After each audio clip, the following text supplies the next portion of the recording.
अब तो आ ही गया है, दरवाजे पर दस्तक दे ही रहा है। 2025 में 26 जनवरी को हमारे संविधान को लागू हुए 75 वर्ष होने जा रहे हैं। हम सभी के लिए बहुत गौरव की बात है। हमारे संविधान निर्माताओं ने हमें जो संविधान सौंपा है, वो समय की हर कसौटी पर खरा उतरा है।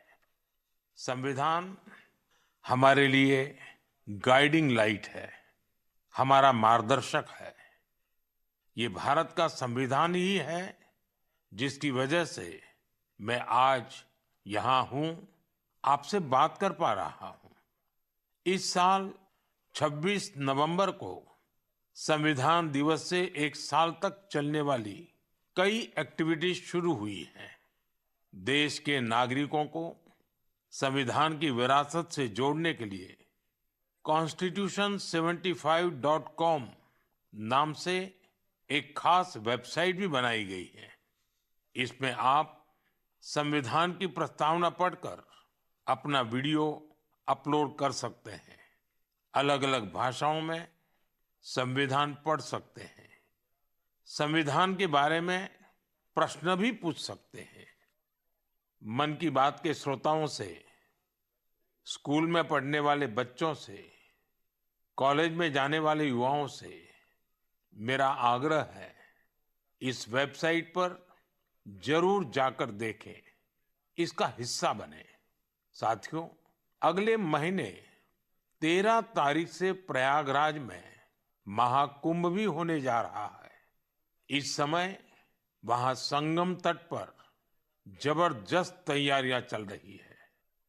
मुझे याद है, अभी कुछ दिन पहले जब मैं प्रयागराज गया था तो हेलीकॉप्टर से पूरा कुंभ क्षेत्र देखकर दिल प्रसन्न हो गया था। इतना विशाल, इतना सुंदर, इतनी भव्यता। साथियों, महाकुंभ की विशेषता केवल इसकी विशालता में ही नहीं है, कुंभ की विशेषता इसकी विविधता में भी है। इस आयोजन में करोड़ों लोग एक साथ एकत्रित होते हैं। लाखों संत, हजारों परंपराएं, सैकड़ों संप्रदाय, अनेकों अखाड़े, हर कोई इस आयोजन का हिस्सा बनता है। कहीं कोई भेदभाव नहीं दिखता है। कोई बड़ा नहीं होता है, कोई छोटा नहीं होता है। अनेकता में एकता का ऐसा दृश्य विश्व में कहीं और देखने को नहीं मिलेगा। इसलिए हमारा कुंभ एकता का महाकुंभ भी होता है। इस बार का महाकुंभ भी एकता के महाकुंभ के मंत्र को सशक्त करेगा। मैं आप सबसे कहूंगा, जब हम कुंभ में शामिल हो तो एकता के इस संकल्प को अपने साथ लेकर वापस आए।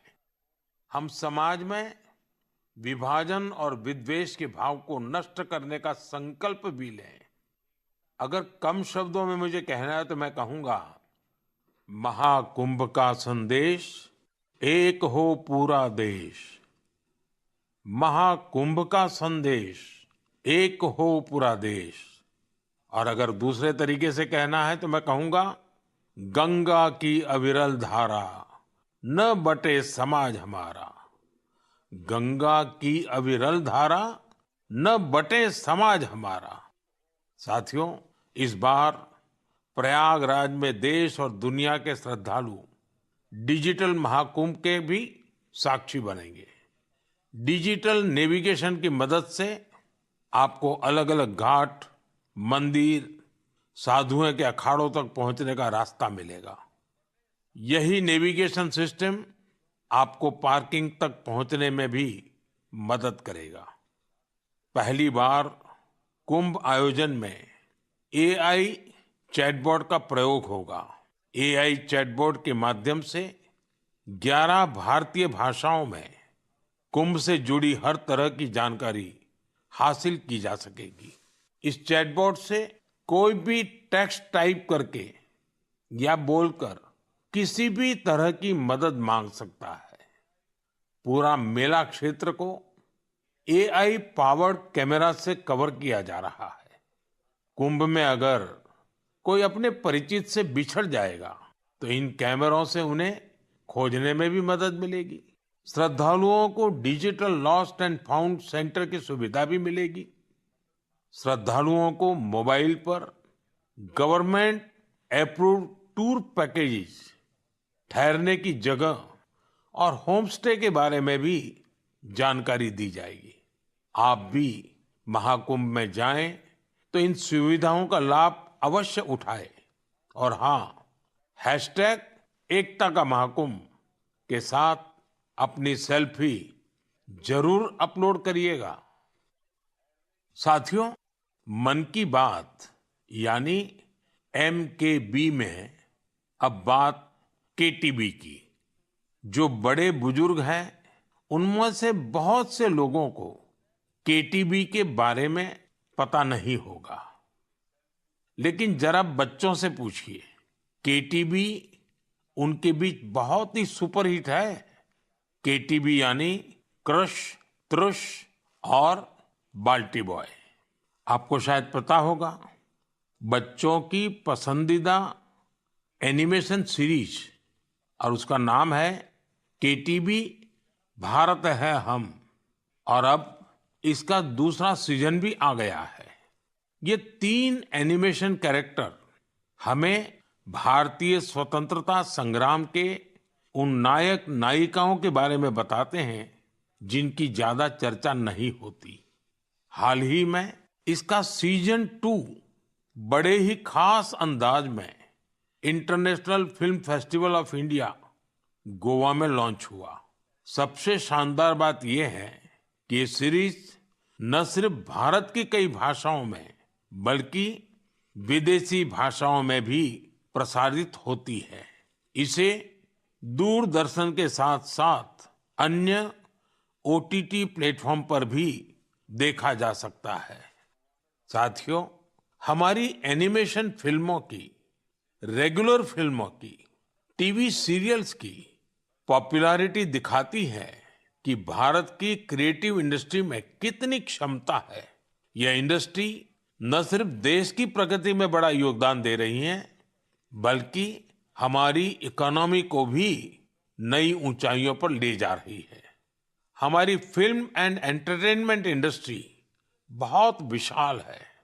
देश की कितनी ही भाषाओं में फिल्में बनती हैं, क्रिएटिव कंटेंट बनता है। मैं अपनी फिल्म और एंटरटेनमेंट इंडस्ट्री को इसलिए भी बधाई देता हूं क्योंकि उसने एक भारत श्रेष्ठ भारत के भाव को सशक्त किया है। साथियों, वर्ष 2024 में हम फिल्म जगत की कई महान हस्तियों की 100वीं जयंती मना रहे हैं। इन विभूतियों ने भारतीय सिनेमा को विश्व स्तर पर पहचान दिलाई। राज कपूर जी ने फिल्मों के माध्यम से दुनिया को भारत के सॉफ्ट पावर से परिचित कराया। रफी साहब की आवाज में वो जादू था जो हर दिल को छू लेता था। उनकी आवाज अद्भुत थी। भक्ति गीत हो या रोमांटिक सॉन्ग्स, दर्द भरे गाने हो, हर इमोशन को उन्होंने अपनी आवाज से जीवंत कर दिया। एक कलाकार के रूप में उनकी महानता का अंदाजा इसी से लगाया जा सकता है कि आज भी युवा पीढ़ी उनके गानों को उतनी ही शिद्दत से सुनती है। यही तो है टाइमलेस आर्ट की पहचान। अक्कीनेनी नागेश्वर राव गारू ने तेलुगु सिनेमा को नई ऊंचाइयों तक पहुंचाया है। उनकी फिल्मों ने भारतीय परंपराओं और मूल्यों को बखूबी प्रस्तुत किया। तपन सिन्हा जी की फिल्मों ने समाज को एक नई दृष्टि दी। उनकी फिल्मों में सामाजिक चेतना और राष्ट्रीय एकता का संदेश रहता था।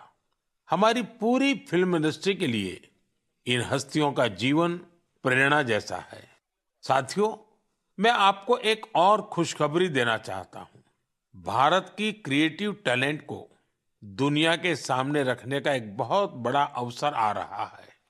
अगले साल हमारे देश में पहली बार world audio visual entertainment summit यानी वेव समिट का आयोजन होने वाला है। आप सभी ने दावोस के बारे में सुना होगा, जहां दुनिया के अर्थ जगत के महारथी जुटते हैं। उसी तरह वेव समिट में दुनिया भर के मीडिया और एंटरटेनमेंट इंडस्ट्री के दिग्गज क्रिएटिव वर्ल्ड के लोग भारत आएंगे।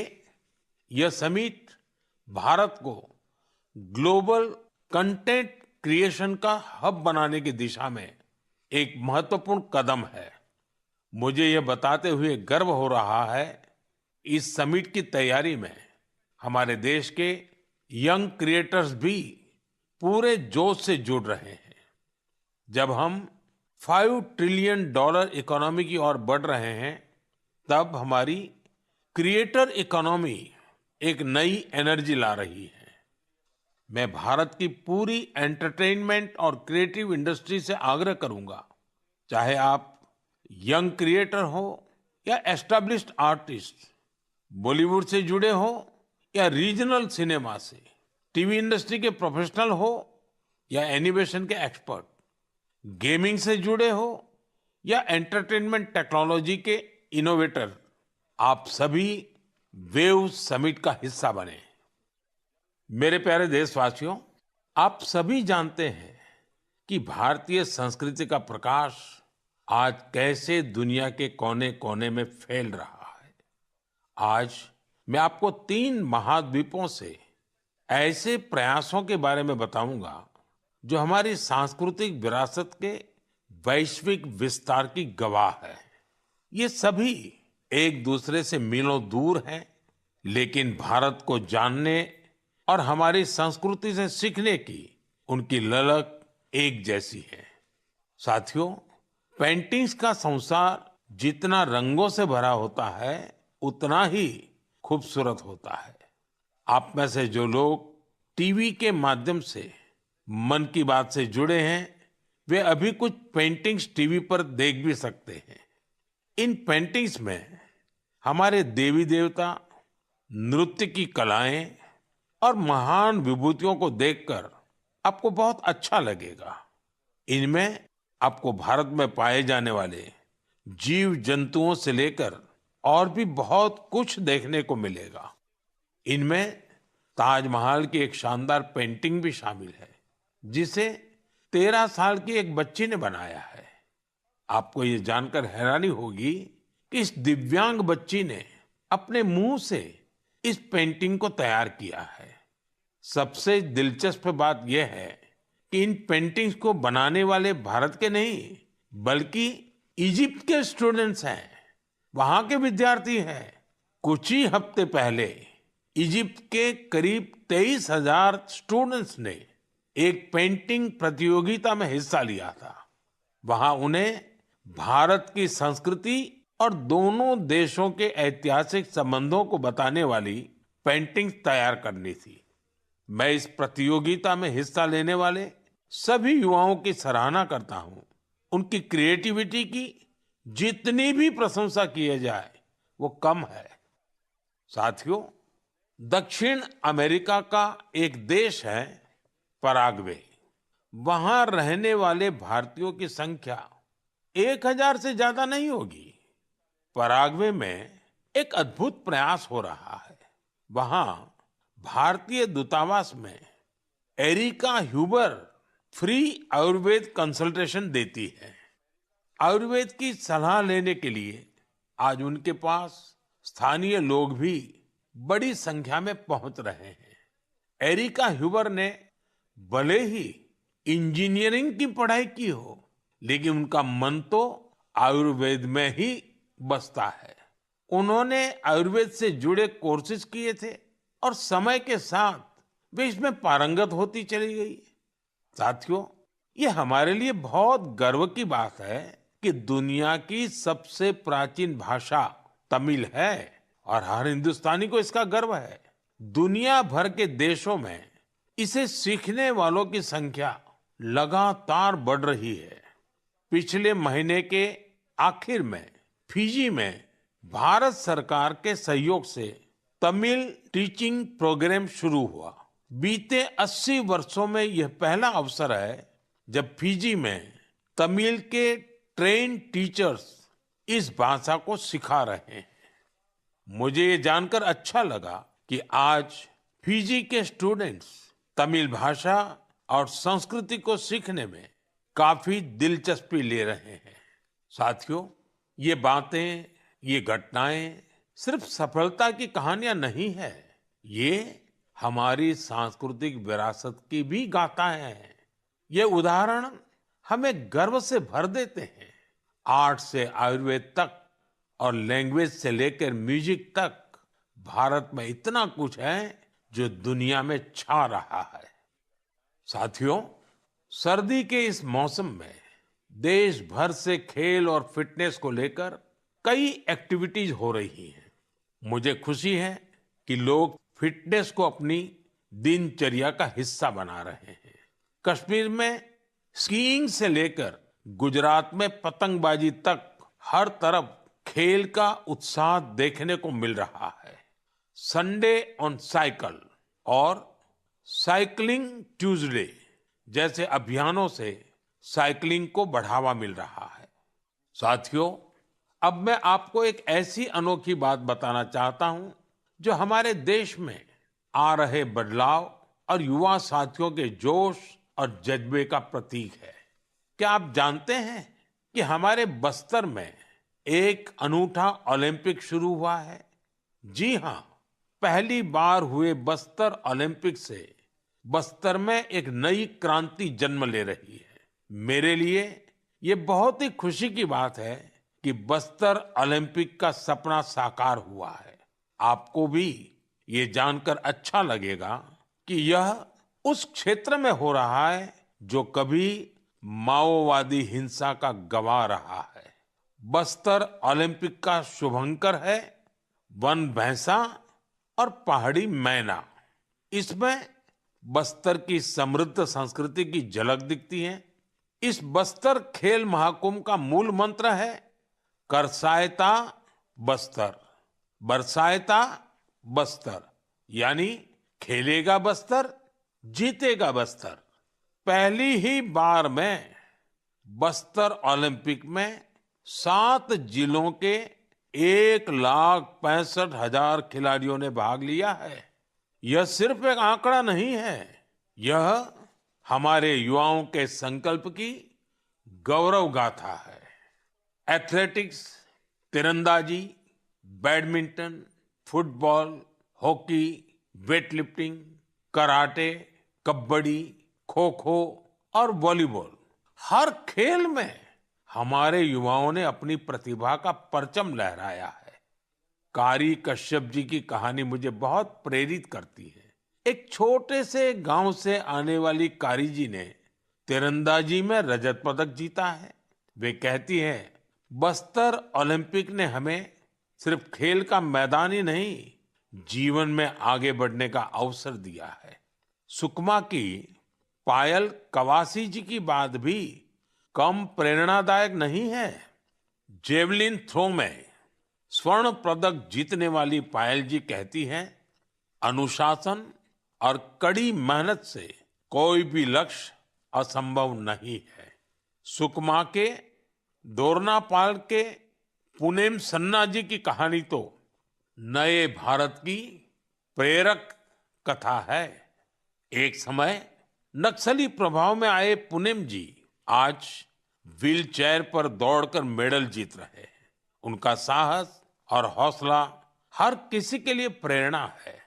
कोंडा गांव के तीरंदाज रंजू सौरी जी को बस्तर यूथ आइकॉन चुना गया है। उनका मानना है, बस्तर ओलंपिक दूर दराज के युवाओं को राष्ट्रीय मंच तक पहुंचाने का अवसर दे रहा है। साथियों, बस्तर ओलंपिक केवल एक खेल आयोजन नहीं है, यह एक ऐसा मंच है जहां विकास और खेल का संगम हो रहा है, जहां हमारे युवा अपनी प्रतिभा को निखार रहे हैं और एक नए भारत का निर्माण कर रहे हैं। मैं आप सभी से आग्रह करता हूं, अपने क्षेत्र में ऐसे खेल आयोजनों को प्रोत्साहित करें। हैशटैग खेलेगा भारत जीतेगा भारत के साथ अपने क्षेत्र की खेल प्रतिभाओं की कहानियां साझा करें। स्थानीय खेल प्रतिभाओं को आगे बढ़ने का अवसर दें।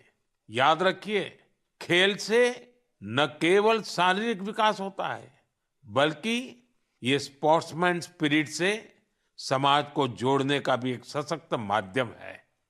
तो खूब खेलिए, खूब खेलिए। मेरे प्यारे देशवासियों, भारत की दो बड़ी उपलब्धियां आज विश्व का ध्यान आकर्षित कर रही हैं। इन्हें सुनकर आपको भी गर्व महसूस होगा। ये दोनों सफलताएं स्वास्थ्य के क्षेत्र में मिली हैं। पहली उपलब्धि मिली है मलेरिया से लड़ाई में। मलेरिया की बीमारी 4000 वर्षों से मानवता के लिए एक बड़ी चुनौती रही है।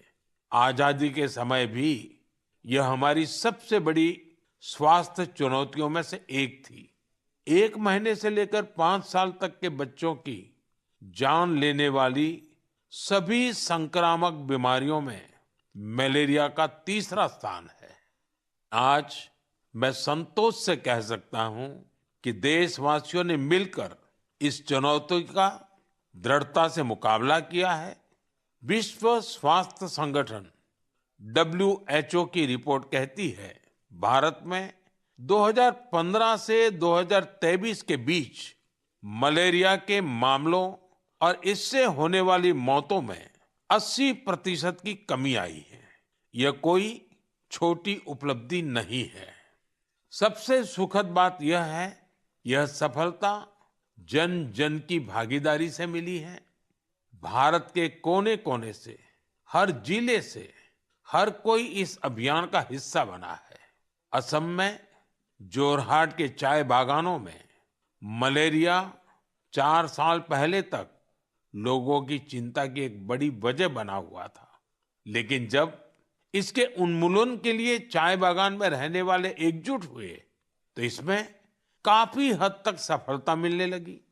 अपने इस प्रयास में उन्होंने टेक्नोलॉजी के साथ साथ सोशल मीडिया का भी भरपूर इस्तेमाल किया है। इसी तरह हरियाणा के कुरुक्षेत्र जिले ने मलेरिया पर नियंत्रण के लिए बड़ा अच्छा मॉडल पेश किया। यहाँ मलेरिया की मॉनिटरिंग के लिए जन भागीदारी काफी सफल रही है। नुक्कड़ नाटक और रेडियो के जरिए ऐसे संदेशों पर जोर दिया गया जिससे मच्छरों की ब्रीडिंग कम करने में काफी मदद मिली है। देश भर में ऐसे प्रयासों से ही हम मलेरिया के खिलाफ जंग को और तेजी से आगे बढ़ा पाए हैं। साथियों, अपनी जागरूकता और संकल्प शक्ति से हम क्या कुछ हासिल कर सकते हैं, इसका दूसरा उदाहरण है कैंसर से लड़ाई। दुनिया के मशहूर मेडिकल जर्नल लैंसेट की स्टडी वाकई बहुत उम्मीद बढ़ाने वाली है। इस जर्नल के मुताबिक अब भारत में समय पर कैंसर का इलाज शुरू होने की संभावना काफी बढ़ गई है। समय पर इलाज का मतलब है कैंसर मरीज का ट्रीटमेंट 30 दिनों के भीतर ही शुरू हो जाना। और इसमें बड़ी भूमिका निभाई है आयुष्मान भारत योजना ने। इस योजना की वजह से कैंसर के 90% मरीज समय पर अपना इलाज शुरू करा पाए हैं। ऐसा इसलिए हुआ है क्योंकि पहले पैसे के अभाव में गरीब मरीज कैंसर की जांच में, उसके इलाज से कतराते थे। अब आयुष्मान भारत योजना उनके लिए बड़ा संबल बनी है। अब वो आगे बढ़कर अपना इलाज कराने के लिए आ रहे हैं। आयुष्मान भारत योजना ने कैंसर के इलाज में आने वाली पैसों की परेशानी को काफी हद तक कम किया है। अच्छा ये भी है कि आज समय पर कैंसर के इलाज को लेकर लोग पहले से कहीं अधिक जागरूक हुए हैं। यह उपलब्धि जितनी हमारे हेल्थ केयर सिस्टम की है, डॉक्टरों, नर्सों और टेक्निकल स्टाफ की है, उतनी ही आप सभी मेरे नागरिक भाई बहनों की भी है। सबके प्रयास से कैंसर को हराने का संकल्प और मजबूत हुआ है।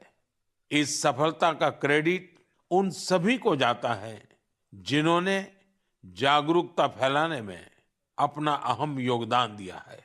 कैंसर से मुकाबले के लिए एक ही मंत्र है, अवेयरनेस, एक्शन और एश्योरेंस।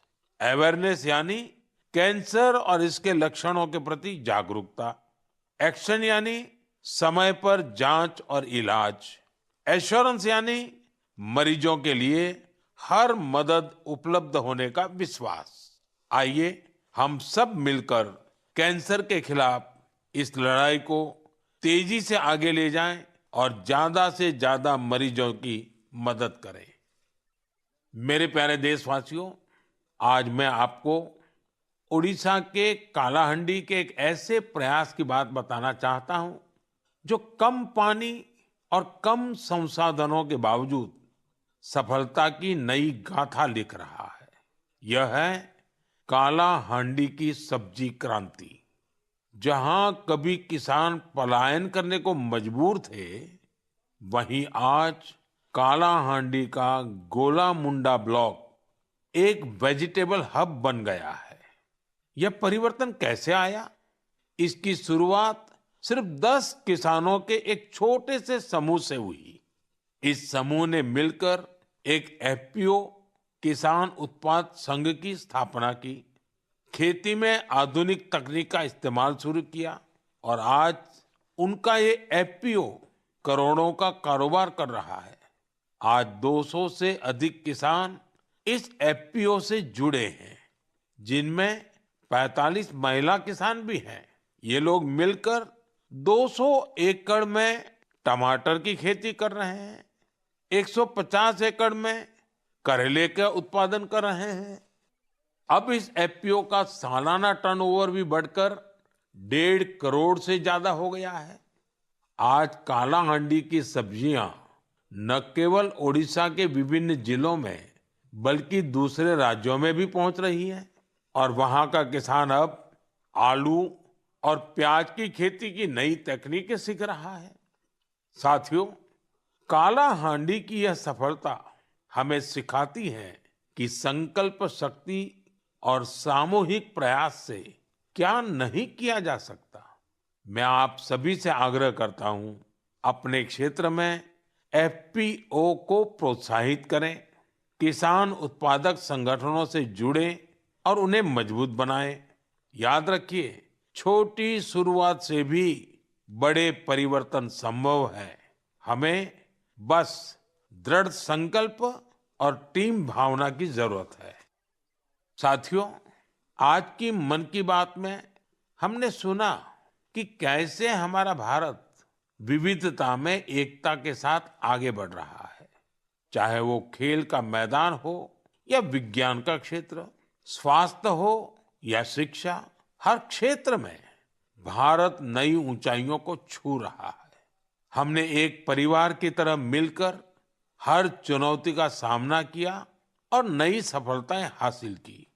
2014 से शुरू हुए मन की बात के 116 एपिसोड में मैंने देखा है कि मन की बात देश की सामूहिक शक्ति का एक जीवंत दस्तावेज बन गया है। आप सभी ने इस कार्यक्रम को अपनाया, अपना बनाया। हर महीने आपने अपने विचारों और प्रयासों को साझा किया। कभी किसी यंग इनोवेटर के आइडिया ने प्रभावित किया, तो कभी किसी बेटी की अचीवमेंट ने गौरवान्वित किया। यह आप सभी की भागीदारी है जो देश के कोने-कोने से पॉजिटिव एनर्जी को एक साथ लाती है। मन की बात इसी पॉजिटिव एनर्जी के एम्प्लीफिकेशन का मंच बन गया है। और अब 2025 दस्तक दे रहा है। आने वाले साल में मन की बात के माध्यम से हम और भी इंस्पायरिंग प्रयासों को साझा करेंगे। मुझे विश्वास है कि देशवासियों की पॉजिटिव सोच और इनोवेशन की भावना से भारत नई ऊंचाइयों को छुएगा। आप अपने आसपास के यूनिक प्रयासों को हैशटैग मन की बात के साथ शेयर करते रहिए। मैं जानता हूं कि अगले साल की हर मन की बात में हमारे पास एक दूसरे से साझा करने के लिए बहुत कुछ होगा। आप सभी को 2025 की ढेर सारी शुभकामनाएं। स्वस्थ रहें, खुश रहें। फिट इंडिया मूवमेंट में आप भी जुड़ जाइए। खुद को भी फिट रखिए, जीवन में प्रगति करते रहें। बहुत बहुत धन्यवाद।